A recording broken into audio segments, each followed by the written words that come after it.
Hormuz প্রণালী পৃথিবীর অন্যতম গুরুত্বপূর্ণ সামুদ্রিক পথ। এটি মধ্যপ্রাচ্যে অবস্থিত একটি সংকীর্ণ জলপথ যা পারস্য উপসাগরকে ওমান উপসাগরের সাথে সংযুক্ত করেছে। এর এক পাশে ইরান এবং অন্য পাশে ওমান ও সংযুক্ত আরব আমিরাত অবস্থিত। ভৌগোলিকভাবে ছোট হলেও এই প্রণালীর গুরুত্ব অত্যন্ত বেশি, কারণ বিশ্বের একটি বড় অংশের জ্বালানি সরবরাহ এই পথের উপর নির্ভর করে। হরমুজ প্রণালীর সর্বনিম্ন প্রস্থ প্রায় ৩৩ কিলোমিটার। এর মধ্যে জাহাজ চলাচলের জন্য নির্দিষ্ট লেন রয়েছে যা আরও সংকীর্ণ।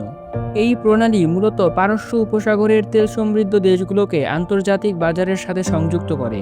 বিশ্বের মোট তেল পরিবহনের প্রায় ২০% হরমুজ প্রণালী দিয়ে অতিক্রম করে।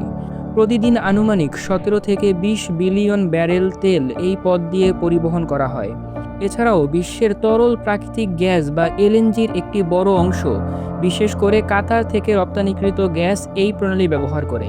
এশিয়ার দেশগুলো যেমন চীন, ভারত, জাপান এবং দক্ষিণ কোরিয়া এই অঞ্চলের জ্বালানির উপর ব্যাপকভাবে নির্ভরশীল। ফলে হরমুজ প্রণালীর নিরাপত্তা সরাসরি তাদের অর্থনীতির সাথে সম্পর্কিত। হরমুজ প্রণালী দীর্ঘদিন ধরে একটি সংবেদনশীল ভূরাজনৈতিক অঞ্চল।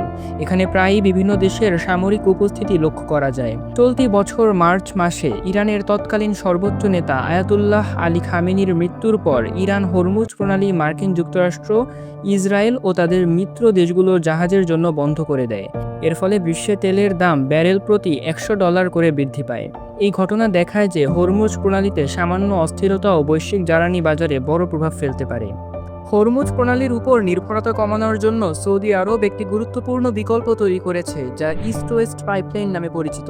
এই পাইপলাইনটি সৌদি আরবের পূর্বাঞ্চলের তেল ক্ষেত্র থেকে শুরু করে পশ্চিমে ইয়ানবু পোর্ট পর্যন্ত বিস্তৃত, যা সরাসরি লোহিত সাগরের সাথে যুক্ত।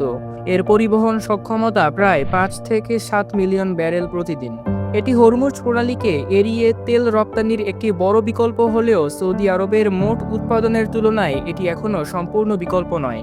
একইভাবে সংযুক্ত আরব আমিরাতও হরমুজ প্রণালীর বিকল্প হিসেবে একটি পাইপলাইন তৈরি করেছে যা হাবসান ফুজাইরাহ পাইপলাইন নামে পরিচিত। এই পাইপলাইনটি আবুধাবির তেল ক্ষেত্র থেকে শুরু হয়ে ফুজাইরাহ পোর্ট পর্যন্ত পৌঁছায়, যা সরাসরি ভারত সাগরের সাথে সংযুক্ত। এর পরিবহন সক্ষমতা প্রায় ১.৫ থেকে ১.৮ মিলিয়ন ব্যারেল প্রতিদিন। এই দুটি পাইপলাইন হরমুজ প্রণালীর উপর নির্ভরতা কিছুটা কমাতে সাহায্য করলেও বাস্তবে এগুলোর সম্মিলিত সক্ষমতা বিশ্বের মোট তেল পরিবহনের তুলনায় অনেক কম। অন্যদিকে বিকল্প সমুদ্রপথ ব্যবহার করলে সময় ও খরচ উভয়ই বৃদ্ধি পায়। ফলে হরমুজ প্রণালী এখনও বিশ্বের সবচেয়ে গুরুত্বপূর্ণ এবং অপরিহার্য জ্বালানি করিডোর হিসেবে রয়ে গেছে। এর ভৌগোলিক অবস্থান, উচ্চ পরিমাণ জ্বালানি পরিবহন এবং রাজনৈতিক সংবেদনশীলতা, এই তিনটি কারণে এটি বিশ্বের অর্থনীতি ও জ্বালানি নিরাপত্তার একটি কেন্দ্রীয় উপাদান হিসেবে বিবেচিত হয়। সুতরাং হরমুজ প্রণালী শুধু একটি ভৌগোলিক অবস্থান নয়, বরং এটি একটি কৌশলগত পথ যা আধুনিক বিশ্বের জ্বালানি সরবরাহ এবং অর্থনৈতিক স্থিতিশীলতার সাথে গভীরভাবে সম্পর্কিত।